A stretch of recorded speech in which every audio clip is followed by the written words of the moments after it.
Welcome, everyone, to this very special interview we're going to be doing for the Fake Nerd Podcast interview special series. We do these every now and then when we want to spotlight some people. This time, we're spotlighting the creators of Kaiju Ramen magazine, a new magazine out that is just about all things kaiju. If you don't know what kaiju are, giant monsters. There you go. We're joined today. Obviously, you got the whole crew with us, but we're also joined that way. We're also joined by Michael Hamilton and Travis Alexander, the creators of the Kaiju Ramen magazine and podcasters yourselves. Yes, we are. It's a pleasure to be here with you fellas. We've been looking forward to it. Yeah, really excited. Thank you so much for coming. So, why don't you guys talk a little bit about what Kaiju Ramen is? Travis, this is your baby technically, so go ahead. All right. Kaiju Ramen is a digital magazine. We're looking into doing printed, like short run printed ones are like maybe 50 that people can order, but it's mainly a digital magazine that is focused on giant monsters and giant monster movies and the creative and interesting fans of those movies. Okay.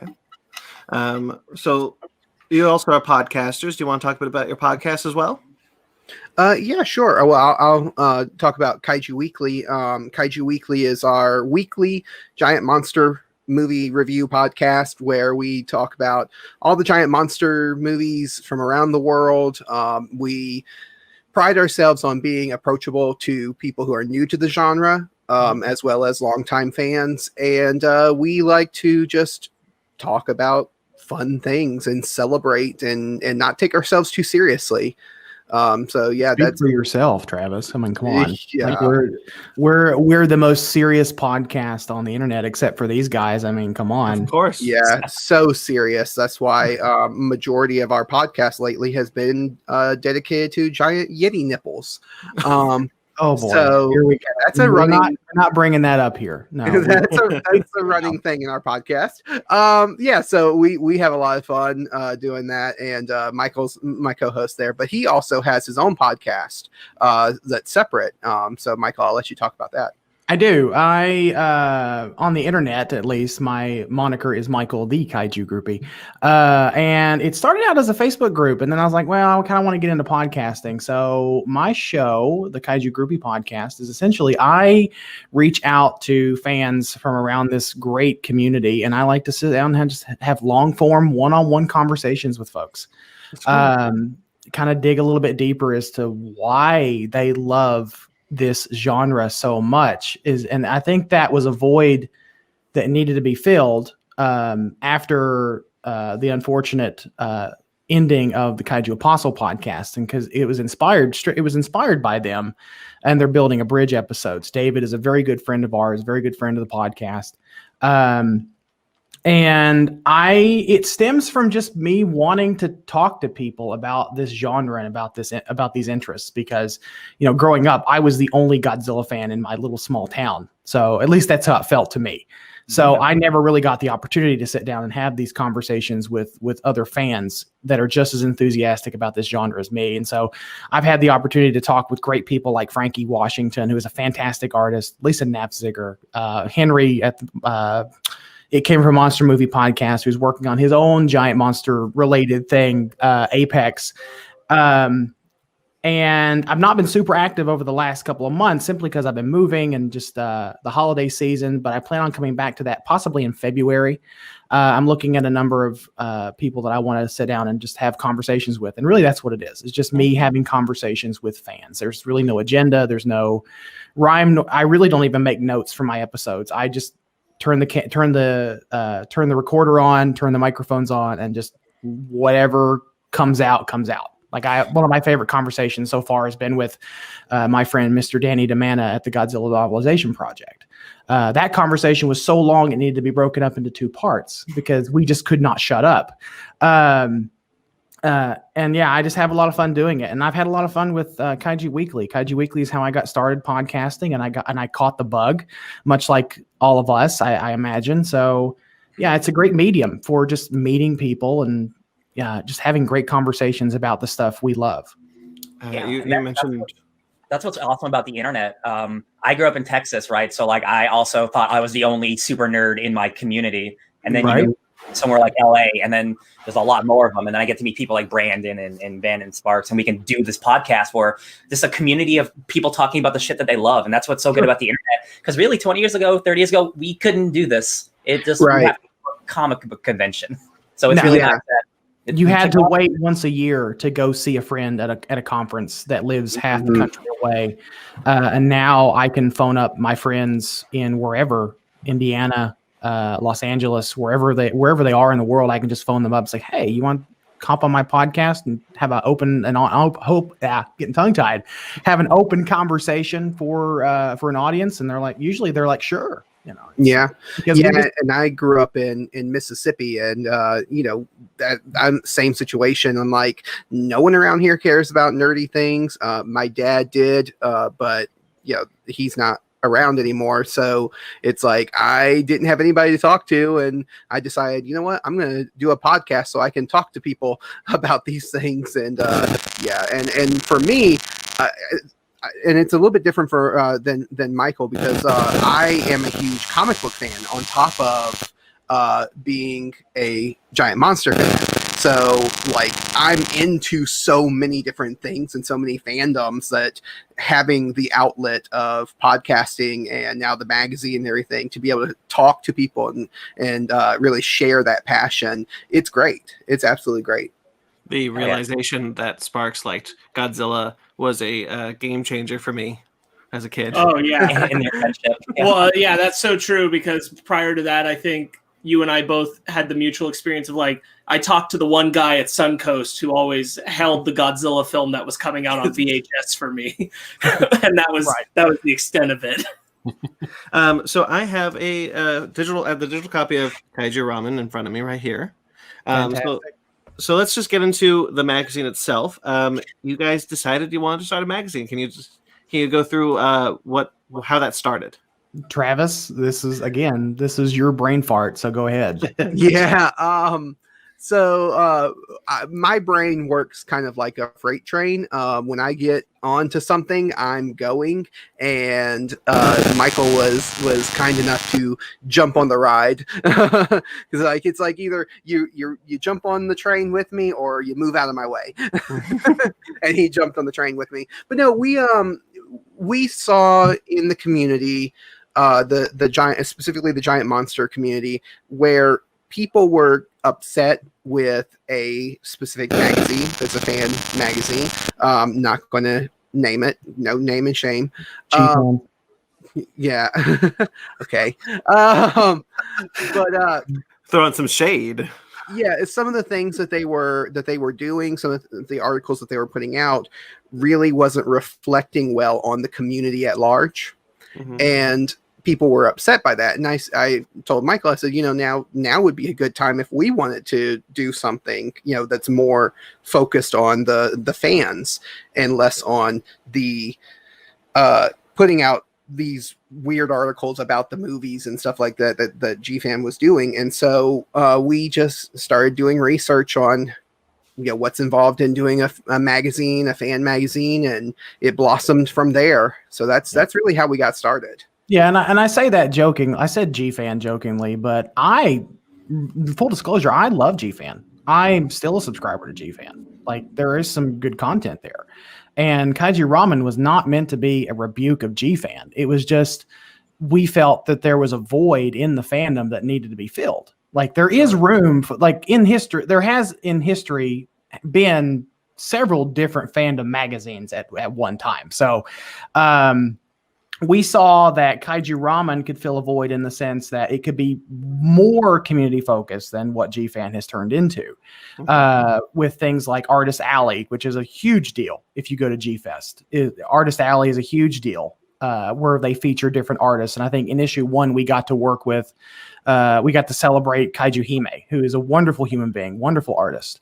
And there's going to be more of those people coming down the pipeline, but we wanted Kaiju Ramen to be very community focused. Now there are currently very news and science and history related stuff in there, and there will be stuff like that in the future. But for the most part, this project is going to be is for the fans by the fans. As cheesy and as hokey as that sounds, it really is the heartbeat behind it, because we saw a need. And at first, I'll be honest, when we first started gaining traction within the community, I thought, are they just supporting us because they hate G-Fan, or they really love the project? Yeah. But after talking with people that have actually read the magazine, it actually seems like it's more like they actually legitimately think the project is a good idea, not that they hate something so bad that they're willing to support something else, which makes us feel much better about what we're trying to accomplish.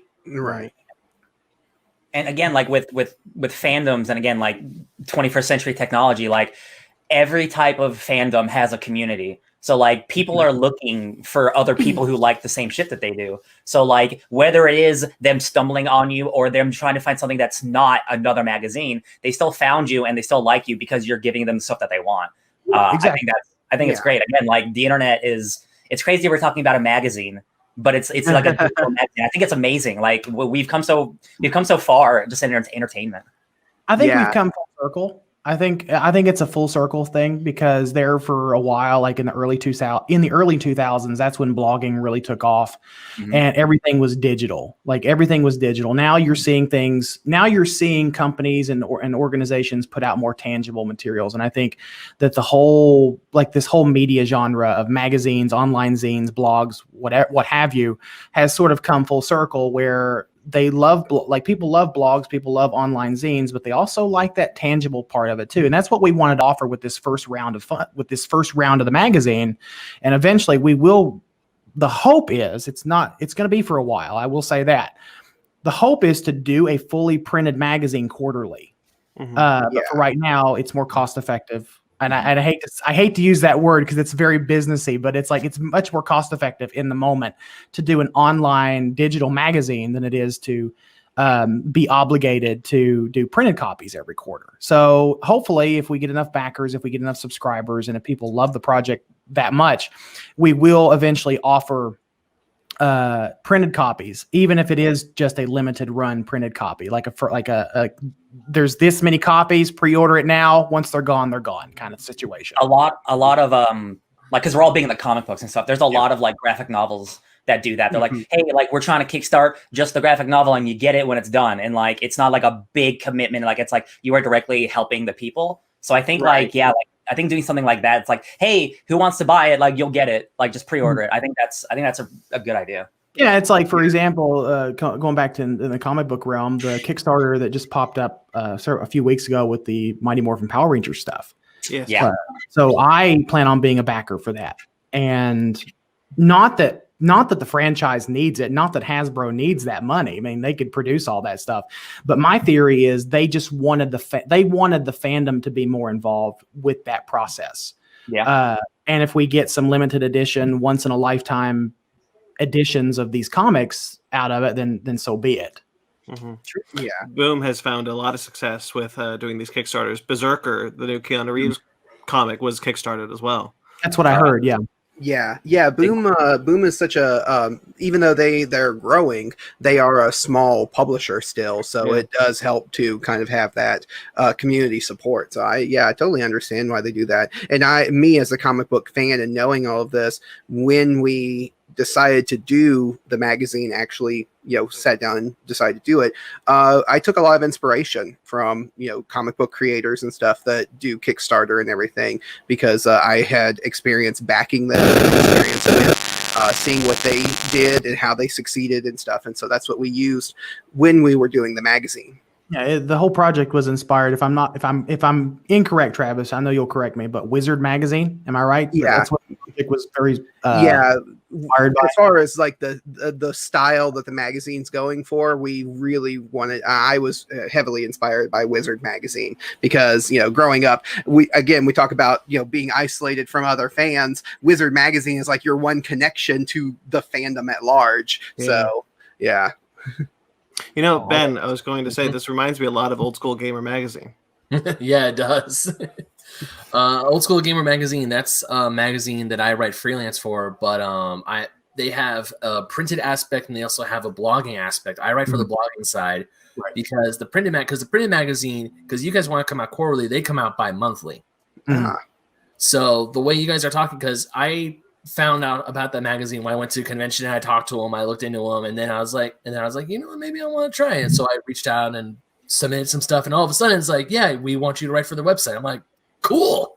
Yeah, I mean that's how we're doing the magazine now. As far as like people submitting, we have it open to anybody who wants to submit a pitch for an article, and we listen and read and consider everyone's, and so far we haven't denied anybody's pitch because everybody has turned in really great ones.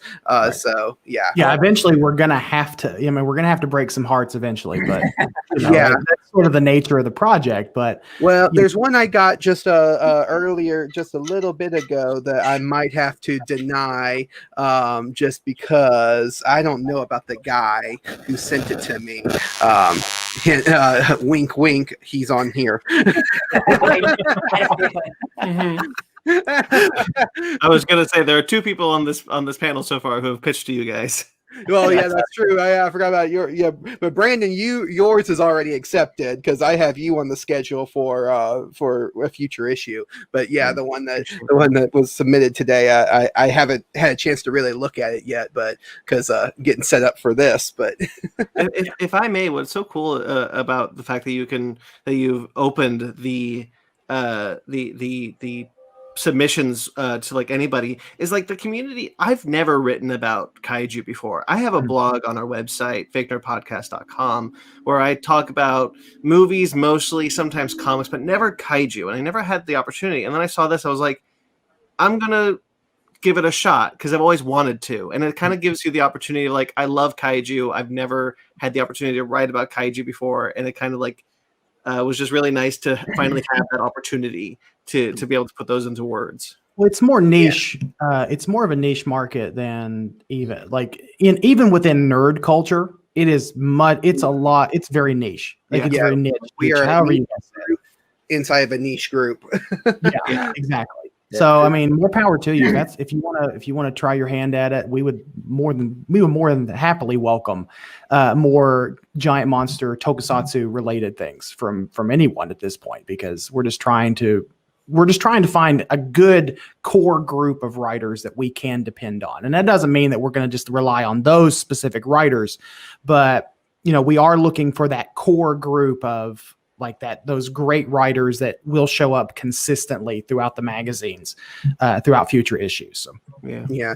And one of the great things about being open to submissions from everybody and being willing to accept submissions from everybody is the one thing that I love about fandoms is that there's a lot of diversity in the people and stuff, and that's one thing that the magazine gets to celebrate is the diverse people, because you have people from all different backgrounds, all different walks of life, sending in the submissions and talking about what giant monster movies meant to them, how they celebrate these movies in their own unique way, and their creative way. And so I think that's one of the things that we said we wanted the magazine to be more community focused, because we felt like, again, not meaning to throw shade at GFan, but that's one of the things that we felt like they kind of lost, that they're not really celebrating the fandom as much as they are the movies, and we decided to focus on the fans.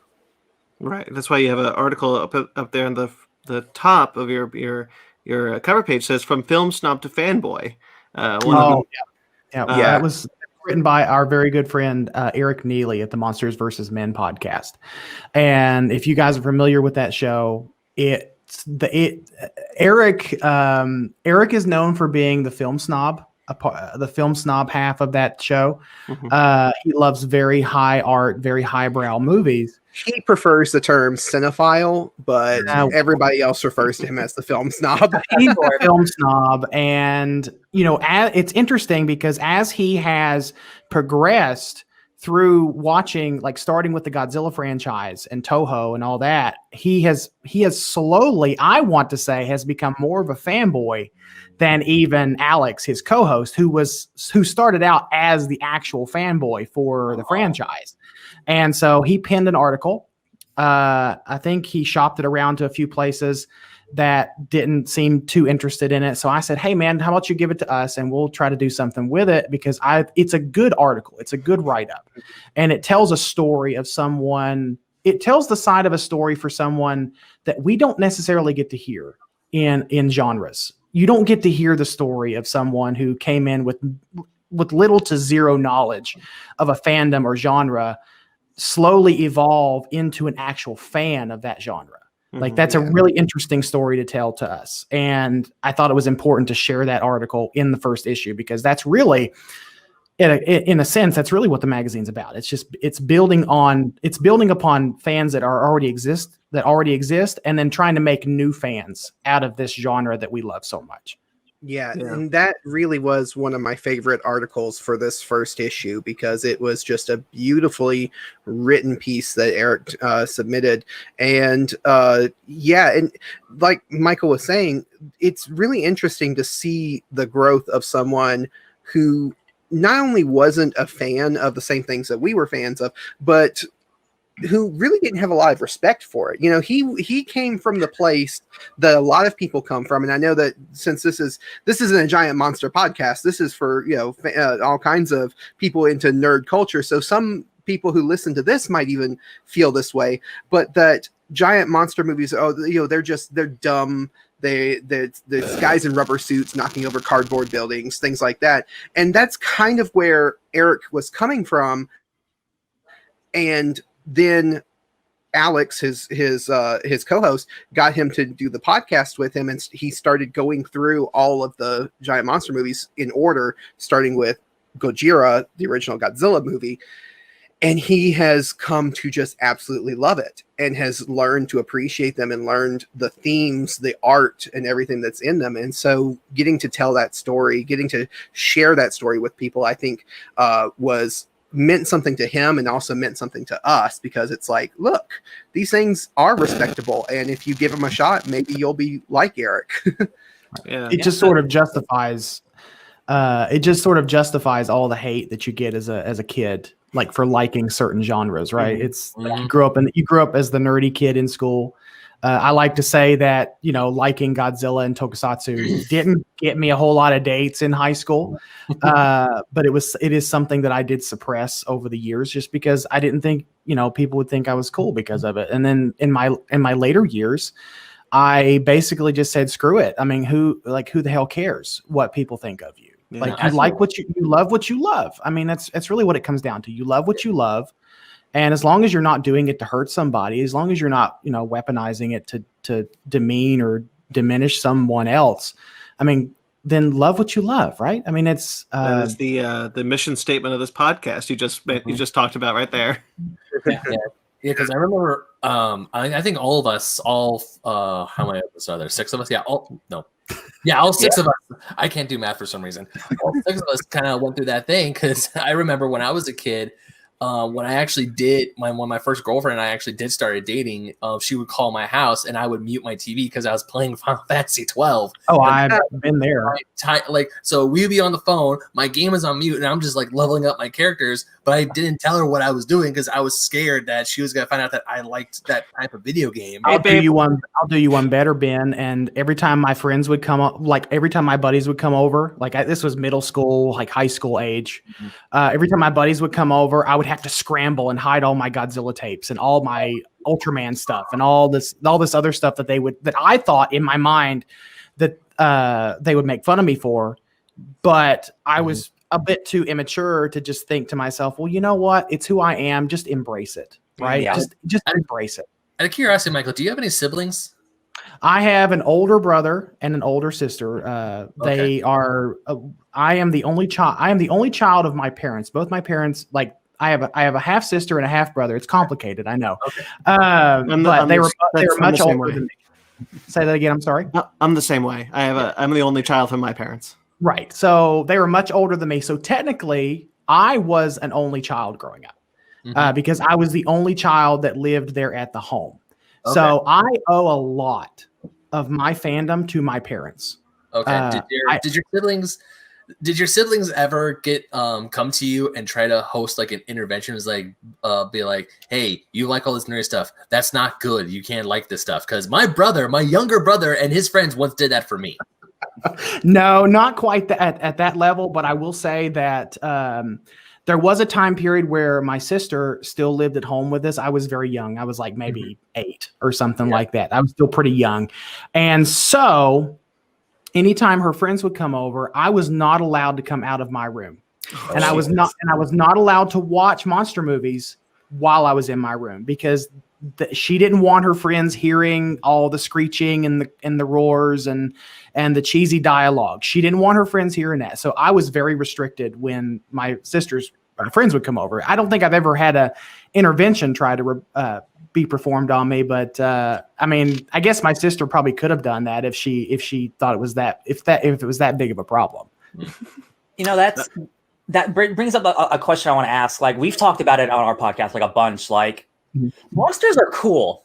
Yeah, like, giant monsters are radical. Giant robots are radical. Right. How come everyone else in the world loves giant kaiju except America? Why do Americans fear Pacific Rim and Godzilla and all these dope movies?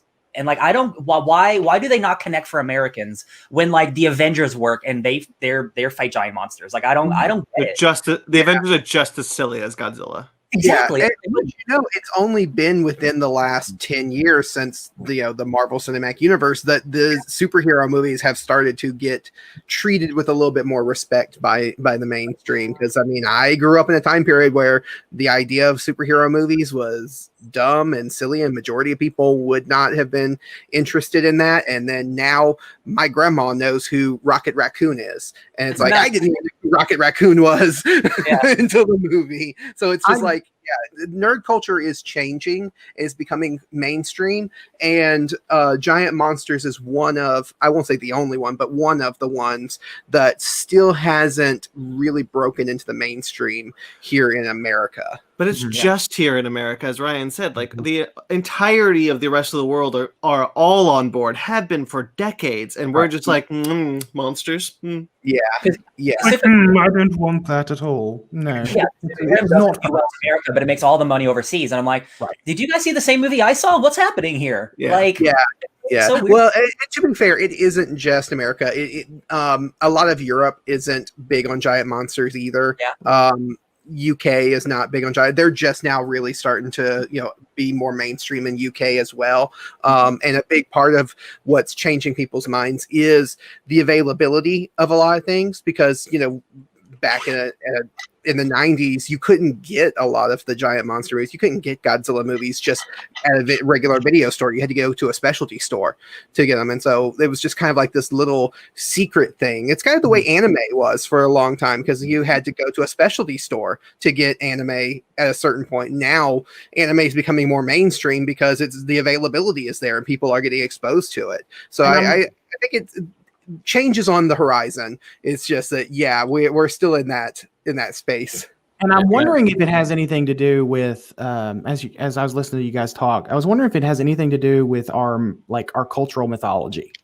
And by that I mean a lot of Asian countries like Japan, China, and some of those other countries have a very rich history of giant monsters in their mythology, in their culture. True. So I'm wondering if that has a huge part to play in it, because we don't have that in America. I mean, we have other things historically that we look up to and we idolize, where, Captain America, Iron Man, and things of that nature. More, I can see where that resonates more, with American audiences, where over in Asia, those places have a very rich history of giant monsters and mythology and things of that nature. Even in Europe has, a history of dragons and some of that mythology, but not I want to say it's not necessarily as rich though as even in like Japan and China. And someone out there who knows the history of those places could probably correct me. But from my perspective, just living in the United States, I just don't think that we have that rich history of that kind of mythology here, and I think that plays a huge part in it. That's a very it's just on that note, like it's very much you can compare giant monster films to the Transformers franchise, and that appeals to Americans, Europeans in a big way. Because the military. Because it's militaristic and it's all based in technology, and that's the mythology that's around. But I think it's all those elements. I think it's that. Yeah.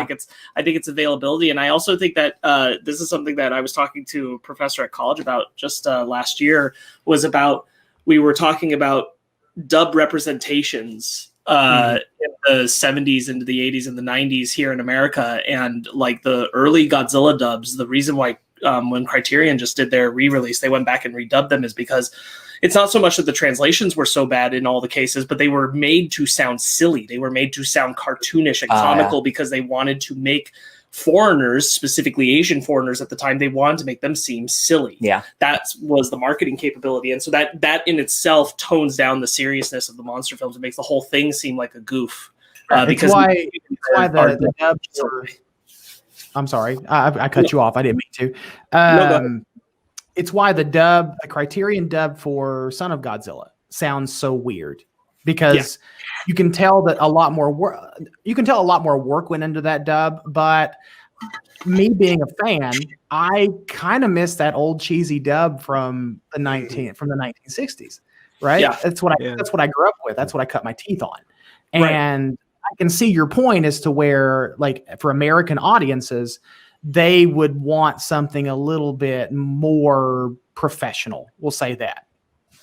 And see, the reason I bring the question up is because the last Godzilla movie, I think, has one of the best trailers ever made. Regardless of the quality of the movie, I think the marketing for that last Godzilla movie was great. And I think if there was ever a time for a Godzilla movie to hit, in endgame territory, like, that was the time, and it didn't. So, like, I worry about American monster movies going forward, because Toho's doing their own thing soon. Like, I don't think we like them.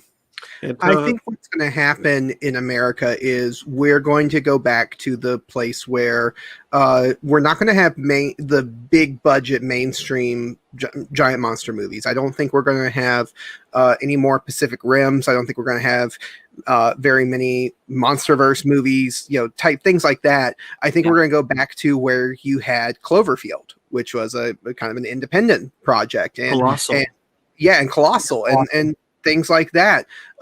So, which on one hand, I'm all for, because I'm all for independent giant monster movies. Some of those are the most creative and interesting, but at the same time, it's still not reaching the wider audience, because again, it's still going back to that availability thing. Indie films are not as available. One example recently, and I don't think it's an actual independent film, but it's close enough to an independent film, but that's Love and Monsters. Yes. It was by Paramount, so it's not independent, but it's not independent, but it was a low budget, so it was small, and it wasn't really pushed very hard. And so, like, mainstream audiences are not seeing it; it's not getting the exposure. But it was a great movie. Yeah, and so I'm like, we're probably going to go back to that route, which is fine, and breeds more creativity. But at the same time, it is a shame that you're not going to get the exposure. Yeah, I want the big budget Hollywood blockbuster giant monster movie, because to me, that would just justify everything that I grew up with. Like, see, I told you these things were good. I could turn to my buddies and say, look, I grew up with this stuff as a kid, and I loved it then, and I love it now.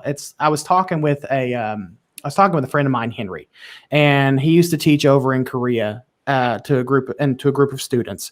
And the story he likes to tell that it really resonated with me when I talked to him was he showed a clip from Godzilla King of the Monsters, the 2019 movie, and then he showed the movie from 1964, Ghidorah the Three-Headed Monster.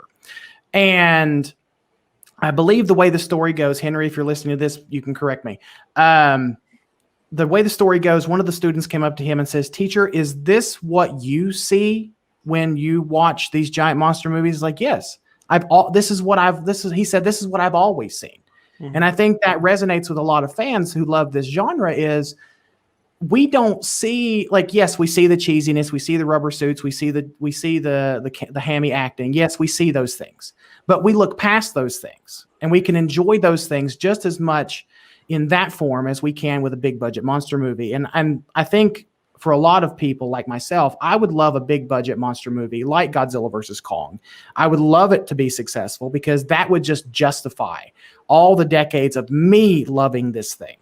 Because I want other people to love this thing as much as I love this thing. And I know that was probably the way a lot of Marvel fans felt when the Marvel Cinematic Universe came around and it started really taking off. So I can see that perspective of someone who has been a longtime Marvel fan, grew up reading the original comic books and being made fun of for it.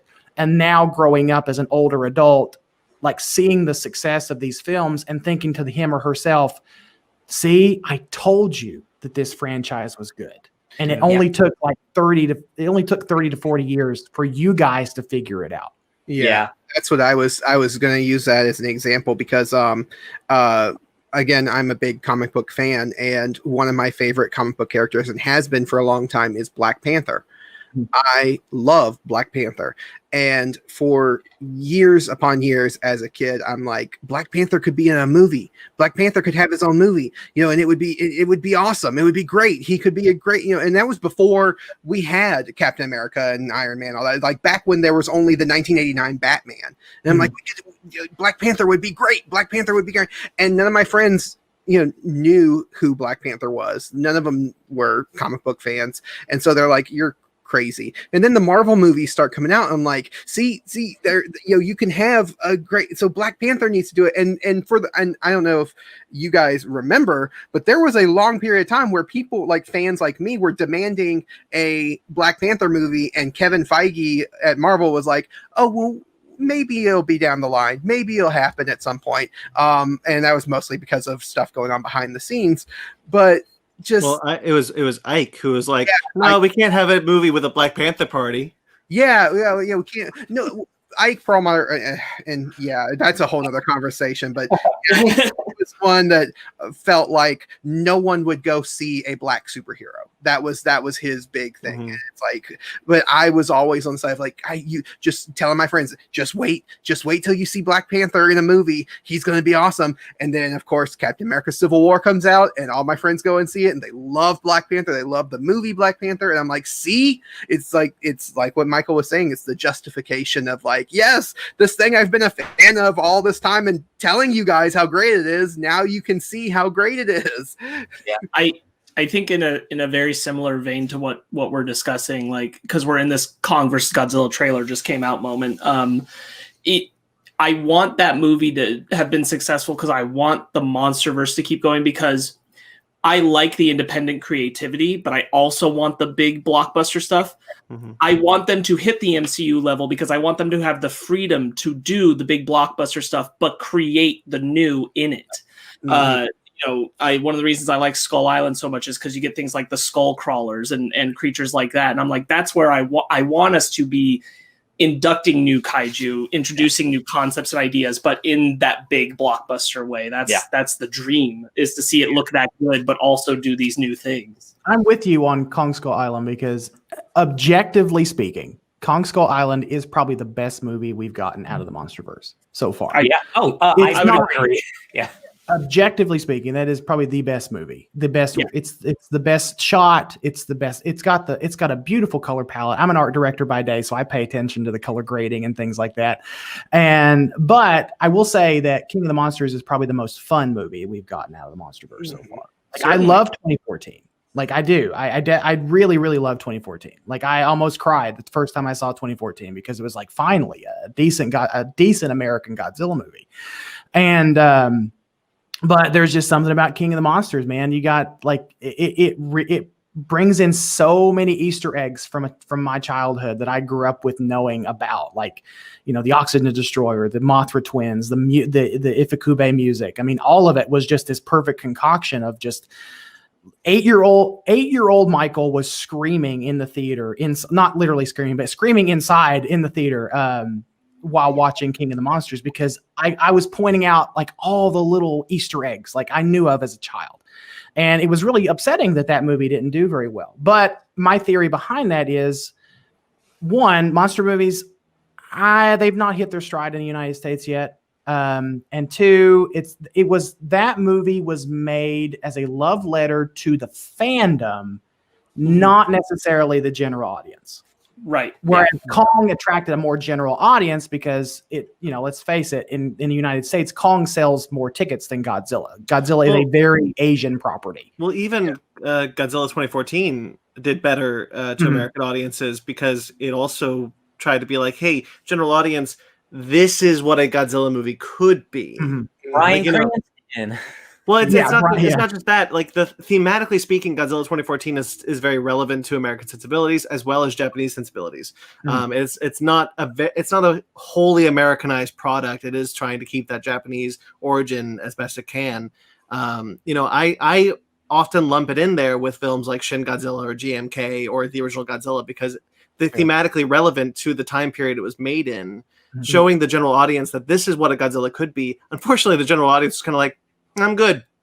I agree with what Ryan said earlier, though, that it's very shocking and disheartening in a way to see the Godzilla King of the Monsters marketing. I can't imagine kaiju movie being more hype, honestly. Like even the Kong versus Godzilla trailer, I'm like, yeah, that's really enjoyable. That's not the kind of thing that I think would like nail into the general audience. Like this is those King of the Monster trailers, they were really pulling at like, we could get everybody into this, and they didn't show up. No. Yeah, they really tried. The people in America just aren't ready for it. I think it's going to take some more time. Would you say that your kids are going to love it? Oh yeah. Back to the Future quote. Yep. Maybe I would say that if I'm lucky enough to have children someday, maybe my kids will say, "Oh, Dad, we're going to go watch this new Godzilla movie." I'm like, it's so awesome. And there's this whole universe centered around Godzilla. And there's this big excitement around it, similar to what we're seeing with Marvel now. And I'm sitting there in my armchair thinking, yeah, I've been a fan since the 90s. So you pull out your collection of possibly like every single Godzilla film on Blu-ray or whatever the heck they're going to have in the future and be like, oh yeah. Well, Japan is going to go forward with a shared universe of monster movies of their own, so we'll see how that goes. Yeah. I mean, I don't think I'm more optimistic than a lot of people in the community where I don't think Godzilla versus Kong is going to be the last one. It really will depend on how successful it is, though. Like I'm trying to kind of quell my expectations for it a little bit because it's like, even though I'm super hyped up for what I saw with the trailer today, like I'm trying to look at it from a general audience's perspective because that's whose butts need to go and be in the seats in the theater and be willing to stream it on HBO Max. I mean, that's really what matters at this point. It's not necessarily the fan base because I don't think we're not a big enough fan base to carry a movie like that. It's going to have some kind of general appeal.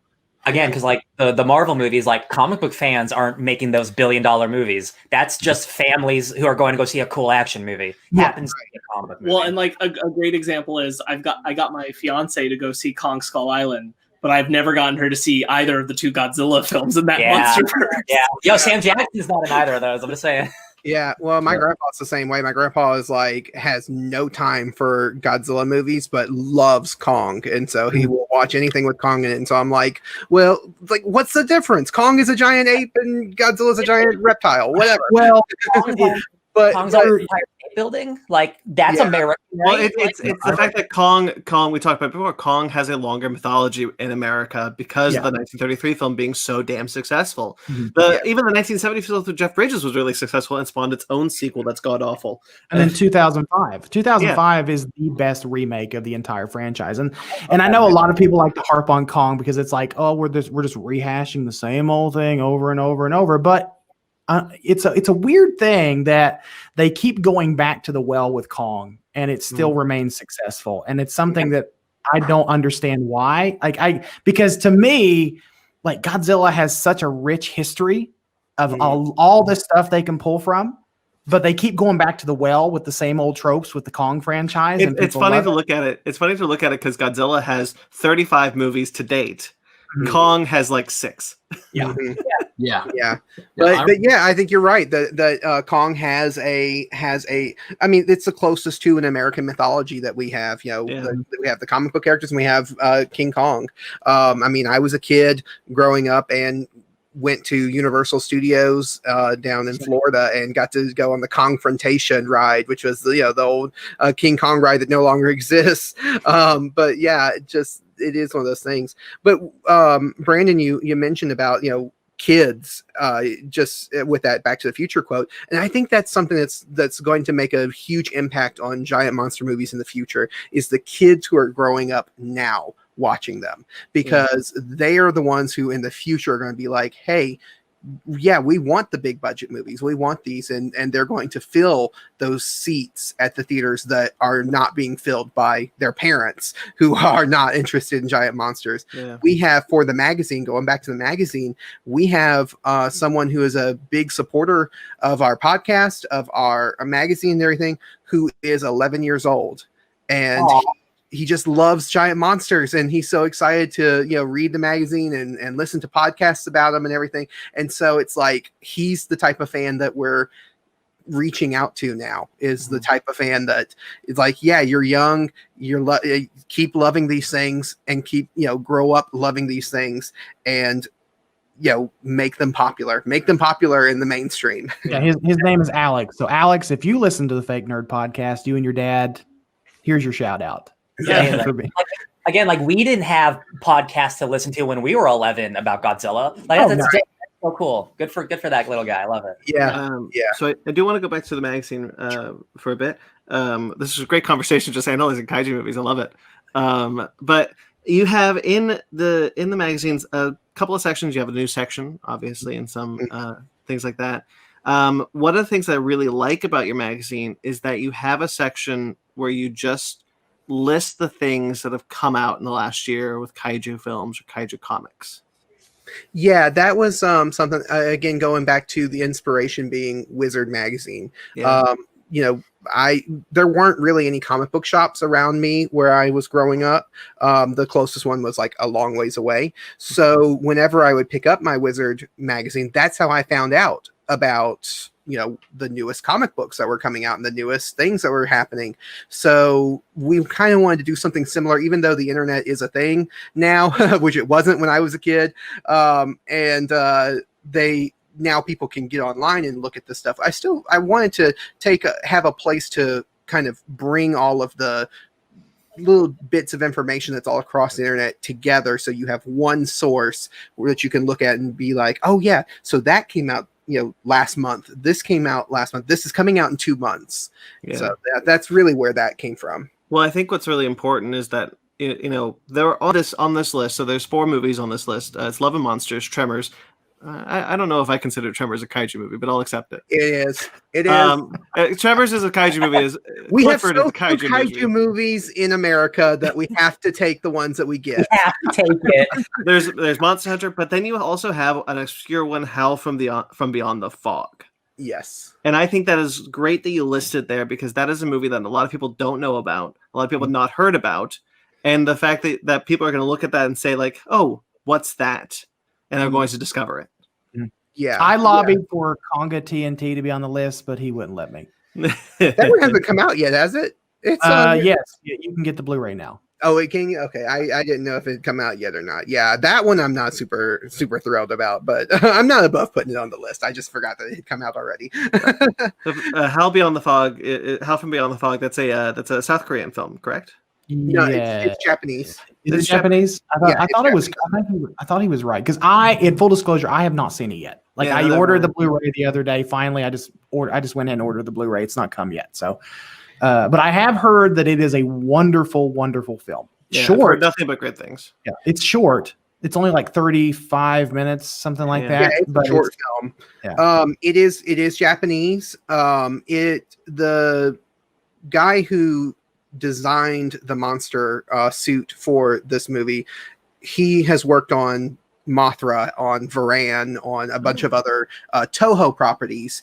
So if you're a fan of like Godzilla and stuff, he's worked within that space. The very unique thing about this, and what's really gotten me, is the entire movie is done. There's no live human actors in it. They're all puppets. Yeah. It's a very old way of doing, it's old Japanese theater style where they have these puppets and they're very lifelike. But it's all puppetry, and it is just, it's a beautiful film. It's very unique. It's something you cannot get anywhere else. Like there's no other film like it. And I am a big proponent of like, yes, check it out. If you want something different, something unique, check it out. I'm into it. You also have a COVID section in the first issue where you get a lot of people in the community talking about how COVID has impacted their lives as far as the community goes. I think that's a really great thing to include in something like this, being impacted by this pandemic as we have, and how things have changed, and how fandom has changed, even in how you engage it. I just think that's really cool that you reached out to people and they just talk about, this is how COVID affects me right now. Yeah, that article was written by our friend Chris McDonald of GargantuaCast. And we were really, really happy that he was willing to do that for us, because it's topical. People are always thinking about COVID now. I mean, everything we do is dictated on what the new stats and the new science behind COVID is, right? And then this podcast has changed dramatically because of COVID. Right, exactly. And so, a lot of the podcasts that we've, had the pleasure of going on have changed dramatically because of COVID. Honestly, I became a podcaster because I was just desperate to talk to somebody because of COVID. And, one thing that I would love to do in a future issue in sort of a vein of COVID, and I want to do something that has something to do with like the franchise, like Godzilla and mental health, like some little avenue there I would like to take, some little vein of an idea, because, a lot of this stuff we have used as a coping mechanism to deal with some very traumatic things in our lifetime. I know a lot of people who use Godzilla as an outlet just to escape from a bad situation. I'll just leave it at that. And I would love for someone, and I'm probably not the person to write that article, although I admittedly have had some mental health breakdowns over COVID, just from the isolation and all the stress that it comes with. I'm still not the right person to do that. But I would love for someone to write that article, because I think that, mental health is something that should be destigmatized, and then framing it within this genre would be a great way to get the message across, in my opinion, of course. Yeah. I also have one more article I want to highlight. My favorite monster gets a shout out. King Caesar. King Caesar. Yes. Yes. That article was written by our friend Nathan at the Monster Island Film Vault podcast, and that it is an interesting read. Like it takes a very practical and historical look at the history behind King Caesar, however you want to say it, and the people of Okinawa. It's a really interesting read. Yeah, when we were organizing the first issue, where I immediately knew that was an article I wanted to include. That was like one of the first ones. I was like, I want that in there, because Nathan, who wrote the article, he was part of a podcast in the past, and they talked about the history of Okinawa, of the island, the people, how King Caesar was a reflection of kind of what was happening in Okinawa and in Japan in the 70s.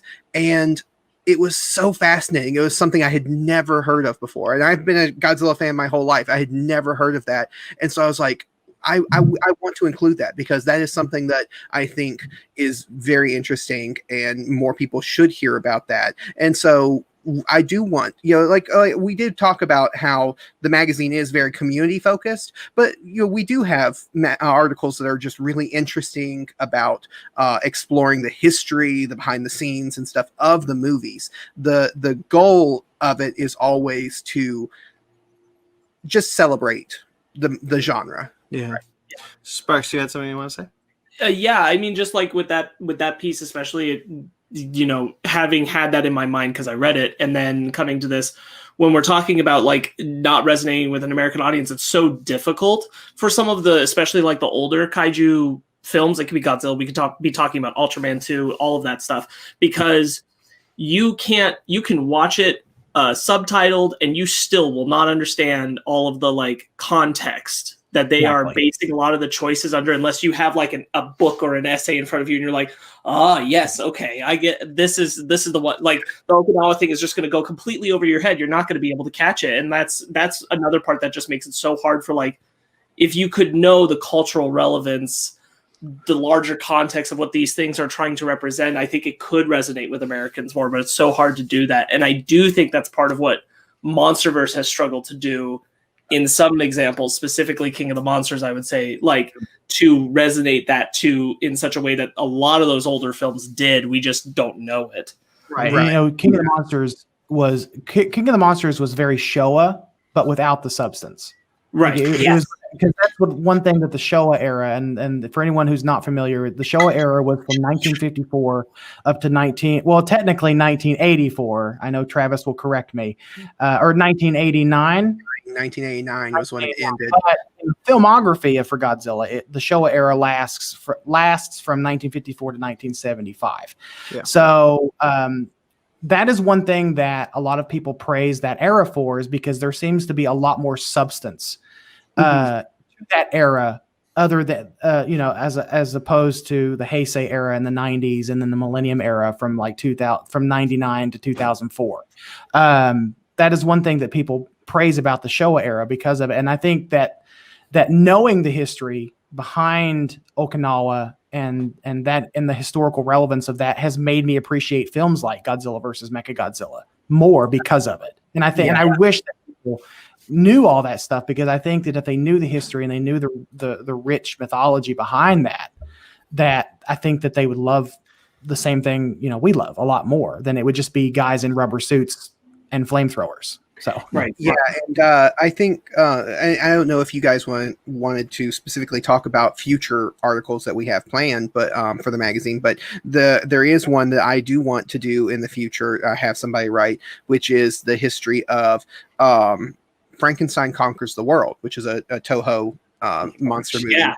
And there is so much subtext in that movie about people who are suffering, and they're called the Hibakusha, I think, but it's specifically the people who were affected by the bombings of Nagasaki and Hiroshima, and they had radiation burns and radiation poisoning, and so much of that movie it deals with the subtext of how that group of people were treated as secondary citizens, lower class citizens in Japan. They were treated horribly. There was a lot of discrimination against them, and so there's that really impacted my view of the movie, knowing the history and stuff. And we were talking to someone fairly recently about the kind of history and cultural impact of the Godzilla franchise, and I just plainly told him, I'm like, there's a reason why in America radiation breeds superheroes like the Hulk and Spider-Man, and in Japan radiation breeds giant monsters. You look at King of the Monsters. The ending of King of the Monsters is directly like, let's nuke Godzilla so he's better. Yeah. So it's like, it's almost like America and Japan have different experiences when it comes to nuclear weapons and but yeah, so knowing that kind of like history and stuff goes a long way in appreciating the films on a new level. It's not that you couldn't enjoy them beforehand for just what they were, but just enjoying them on a different level. And so that's one of the things I love that we're doing in the magazine, is we have articles that are talking about that kind of stuff too. Yeah, and I know specifically the issue number 2 will be very Godzilla versus Kong heavy. We were hoping that the release date would still remain the same, so the magazine would come out a month before the film. So now we have to rejigger some things to accommodate for the fact that it's going to come out a month after the film. Right. Yeah, because they decided to throw us a curveball instead of delaying it again. They decided to up it, move it up by a Someone couple. at Legendary and Warner Brothers was just like, screw it. We're just gonna. It's been sitting on our hard drive for this long. Just give it to them. Weird to be in the most strange place where you're like, I kind of don't want it to come out this soon. Yeah. You're messing with our schedule. Stop messing with our schedule. Yeah. Ben, you've been quiet for a bit. Do you have a question you want to add? No, not really a question. Just like way earlier when we were talking about trying to get the Godzilla movies, it just flashed me back when I became a Godzilla fan when I was in first grade. Because another kid in my class knew about him and told me about this creature called Godzilla. I'm like, ooh, Godzilla, what's that? It's like a giant monster that breathes fire. I'm like, oh, that's rad. And I remember It's not fire. It's not fire. Well, okay, when you're in first grade, you don't know the difference, Brandon. I want to meet the first grader who's like, "Excuse me, it's not fire." And look, in his defense, there's so much American memorabilia where they turn that breath into fire. Oh yeah, Right. The Hanna-Barbera. The Hanna-Barbera. This is my first Godzilla thing. Yes, I have. It's over in my bookcase. Yes, I've had that. Those other books for so long now. Like I had. Yeah, they're treasures. But yeah, I remember like combing the one section in Blockbuster, the tiny little foreign section that had all their Godzilla movies, and every once in a while they would up their selection. Like the first Godzilla movie I ever watched was in 1998, although it was Godzilla, Mothra, and the Battle for Earth, and that was like my introduction to how awesome Godzilla was. So of course, when the trailers for '98 started coming out, I got super hyped, and that's where my love of Godzilla came in, because I would go to Blockbuster, I'd be like, oh, this is different, this is new, this is awesome.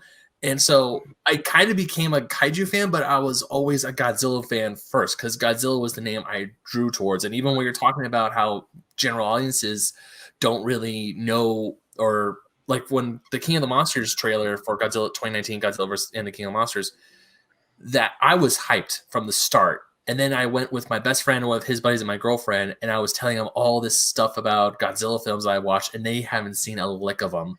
And when we finally did see the movie, when we were going out, I was like, man, that was awesome. My friends were like, oh, yeah, that was cool. I'm like, what? Mm-hmm. I'm like, dude. I'm like, Then you did our podcast. You're like, that was awesome. And we were like, yeah, that was all right. I was just hyped because everyone's like, oh, yeah, but this is like, yeah, but guys, how awesome was the fight between Godzilla and King Ghidorah in Boston? So, yes. But like, again, we are spoiled living in the 21st century where we can have big blockbusters with substance. So when I got Godzilla, and then I got the new Godzilla movie, and it feels like one of those bad old ones, and I'm like, oh no, this is regression. It looks good, but like my lizard brain isn't just a lizard brain anymore, unfortunately. So I have a. I think we're about wrapping up. Any more questions from everyone, from anyone else? I have a joke question. Have you guys considered putting a ramen recipe in each of the quarterlies? Because I work at a sushi restaurant, and I'm just saying it could work. Yes, we have actually. Yeah. Yes, we have. That has actually come up.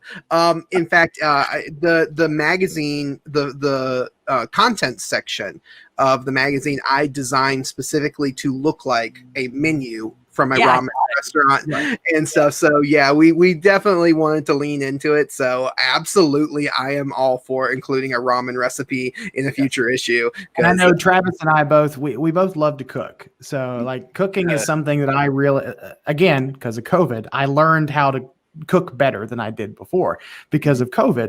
And like we have discussed putting an actual ramen recipe in each issue of the magazine just for shits and giggles. That's what Caesar ramen look like. That's all I'm saying. It was my fiance's first question when I mentioned the name. She's like, "Oh, do they have a ramen recipe in it?" I'm like, "No." I'm just saying. I serve ramen at my place, and I'm seeing like those King Caesar ears, like 2 pieces of seaweed. Like I'm just, it could work. Yeah. Have you, just as a question, have you seen some of the food that is available at the Japanese? That it's an experience that you can go to, but it has a big Godzilla statue that you can zip line into. They have a restaurant there that serves food, and all of the food is themed around Godzilla and the monsters, and it's like all designed and everything to look like the monsters. It's really cool. That's cool. My girlfriend was supposed to be in Japan this April But of course, COVID hit, and then right when COVID hit, her trip got canceled, and I wasn't able to go with her. So I was pretty much telling her all these places I wanted, like the Gundam statue and the Godzilla statue. So she probably would have saw that. She probably would have went to that restaurant and be like, she would have like texted me and sent me pictures like, "Babe, you're gonna love this," and I would have been just jealous. So part of me is like, cool, she didn't go, and I'm not jealous. But at the same time, it's like, damn, she still didn't go. Because I told her, like, what do you want for Japan? I just want Godzilla and Gundam shit. That's all I want. Yeah. Right. Yep. that would be me. Speaking of including things in future issues, I don't know if you want to, as like a way of wrapping up our discussion of the magazine, talking about some of the stuff that we have planned for future issues. Yeah. So I have 3 questions, and that's Sure. three final questions to lead into that kind of. Real quickly, Sparks, did you have one last thing you wanted to bring up before we? Oh, no, I don't think so. I just think that you guys have put together something really nice. That's all. Thank you. I appreciate it. So, Yeah. So before we kind of like wrap up, you talk about future issues coming. What are you what can we expect in future issues of the quarterly? Well, like Michael had said earlier, the second issue is going to be very Godzilla versus Kong heavy because that's the tentpole project. So, issue 2 is going to be built around that as the theme. But we're going to still have the kaiju science. The kaiju science article that is going to be written is about Skull Island and like the ecology of Skull Island. Oh. Which is really interesting. We have a friend who's an ecologist by trade, and he's going to write that article. We've got the history of Godzilla and Kong, and there were other movies that were planned back in the day of a rematch, but never came to fruition. And so we're going to talk about the history of that. One of the things I'm really proud of for the next issue is in the community section, we've got an open letter from Kaiju Hime, who we've talked about before because she was in our Artist Alley section for the first issue.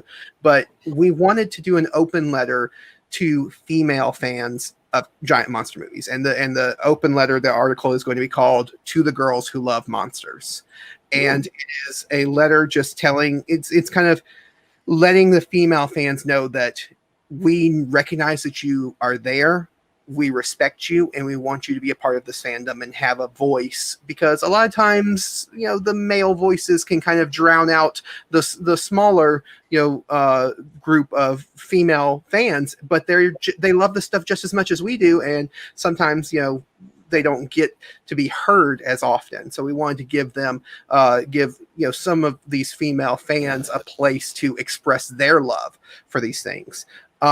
Issue 3, we've got a great article. I think it's in issue 3. I might have bumped it up because, like I said, things are in flux right now because of the schedule change. But we have one that's by Angela Hughes, who is writing about her experience growing up and how the reason her and her brother are so close is because of their bond over giant monster movies.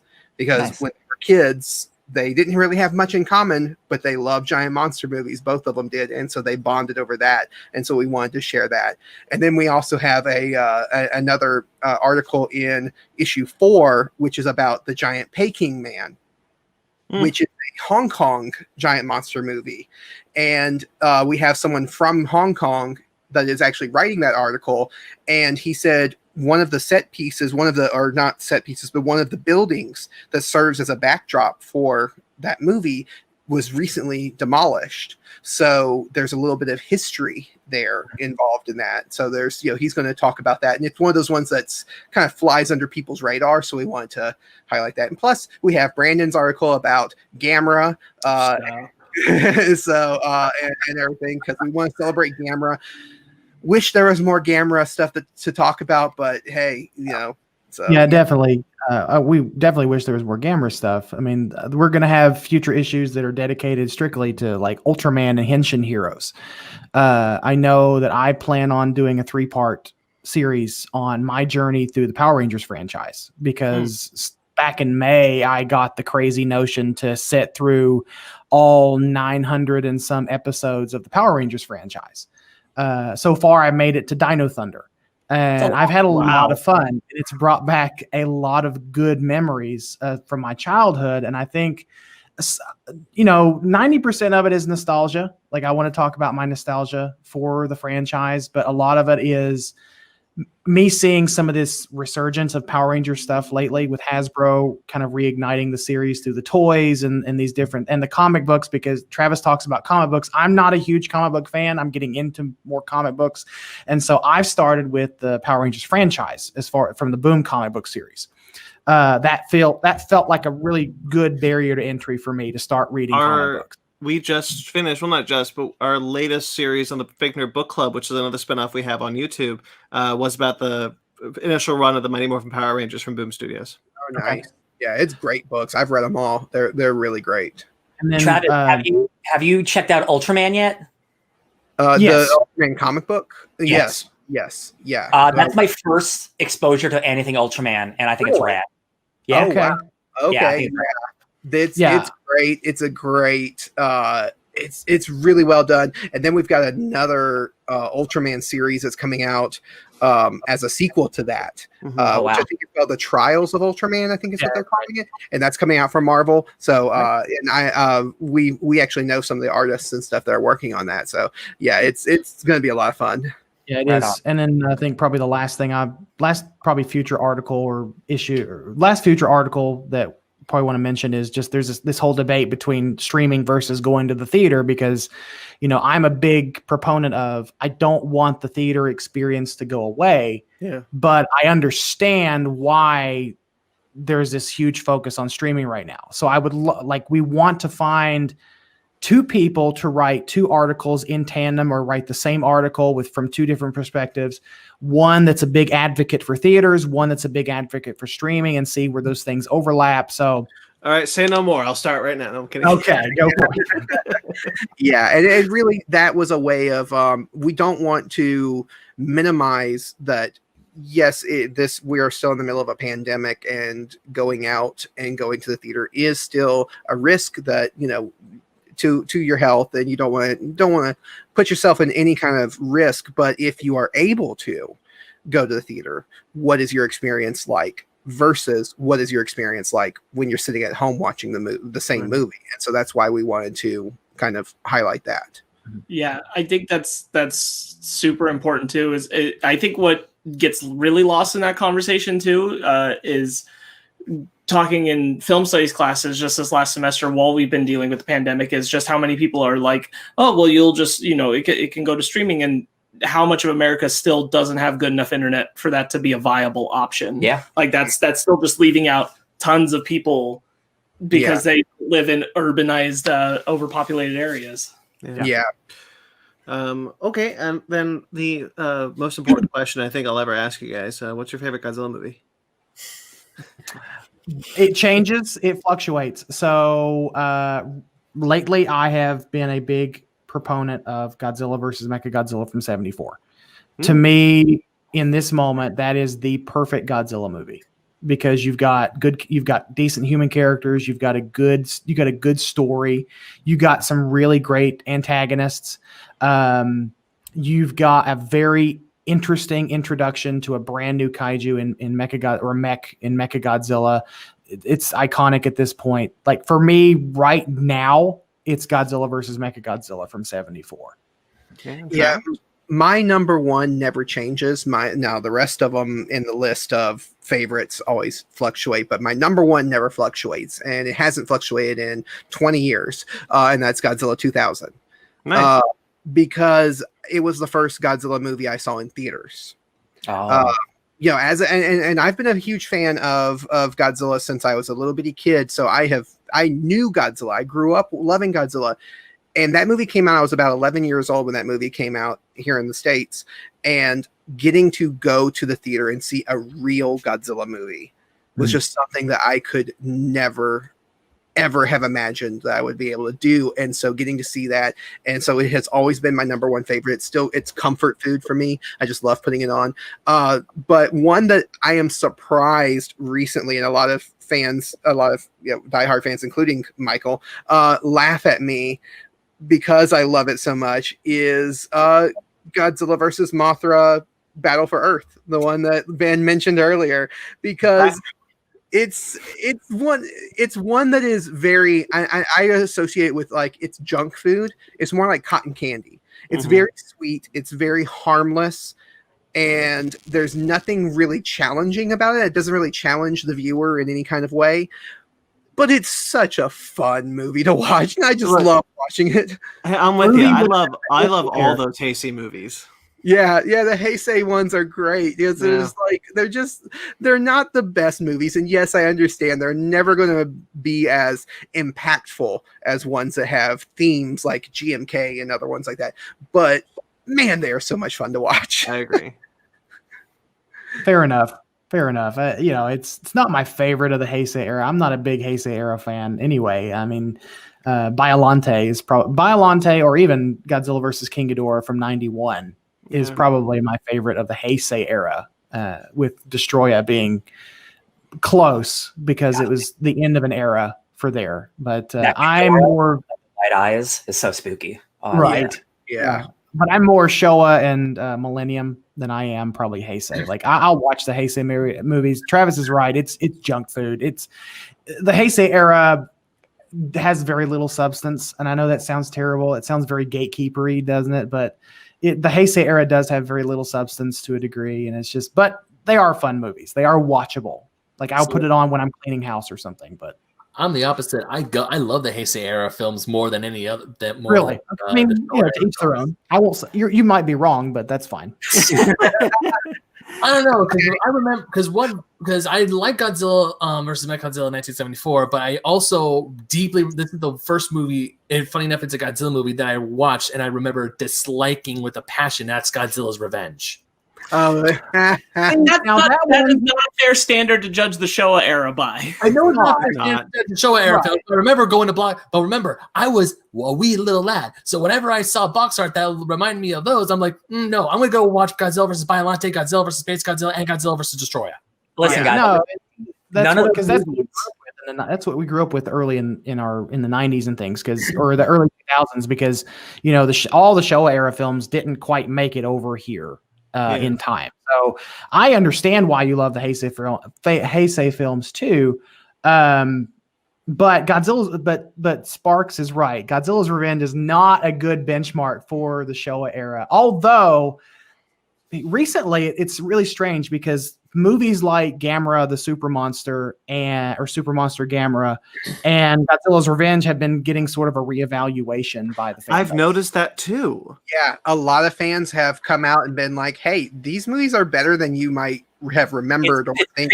People, it's generational. It happens with every bad movie. It's not necessarily that, which I find so fascinating. It's a Gamera Super Monster maybe. But Godzilla's Revenge has been reevaluated on a cultural level, looking like what the original subs for this, what the cultural impact of the film, what it meant for the culture at the time is being reevaluated, not necessarily that film. You're right, because there is a really important point that specifically the dub that America did when they first did Godzilla's Revenge is part of the problem of why that's not good. Yeah.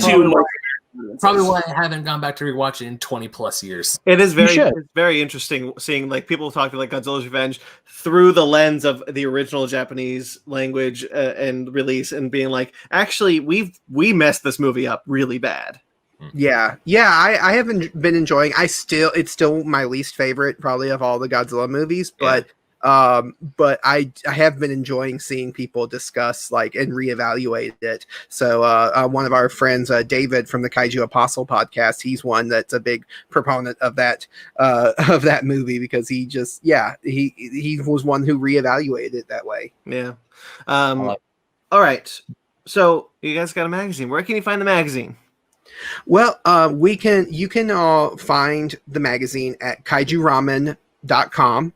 That's our website. That is going to be where we're going to have it for sale. We haven't put it up for sale on the website yet because we're giving the people who support us on Kickstarter kind of a free reign of they're getting it exclusively for a while before we actually start selling it to the wider public. But once it is for sale, every issue will be for sale on that website. Information about the magazine will be on there. You can look it up and see all about us, all about where the magazine came from, the ideas, and our podcast and stuff is also listed on there. So really everything that anybody wants to know about us is on kaijuramen.com. KaijuRamenMagazine.com. KaijuRamenMagazine.com, sorry. And we will make sure to have all those links below where they can find your podcast, where they can find the magazine, where they can find everything. Talk about all that jazz. Okay, I think that's everything. Thank you guys so much. This was really great. Yeah, Absolutely. thanks for having us on. Pleasure. It was good hanging out with you guys. Hopefully we'll do it again soon. Some talk about giant monsters in depth very often, as much as I should. So thank you for making a cool magazine so we can talk about it. Oh, absolutely. I mean, I enjoy just having these conversations because I've listened to y'all's show before, and Giant Monsters does not come up as often, and I wish that it would. So I'm happy to be a part of this conversation. It's the problem of having such a generalized show is that we nerd things is big, and there's so many things. I mean, I'm a person who's a fan of Star Trek, Star Wars, Transformers, comic books, all that stuff too. So I understand having casting a wide net. Well, Godzilla Singular Point is coming, so maybe we'll talk more about Godzilla when that comes around. Oh, yeah. Looking forward to that one too. That would be great. Yeah. Okay. So where can they find you individually on Twitter and Instagram and things like that? And we'll go ahead, Travis. You can follow at Kaiju Weekly on Twitter. I'm the one who usually runs that. I'm the one who runs that for us. So it's mostly just weird memes that I come up with in the middle of the night when I.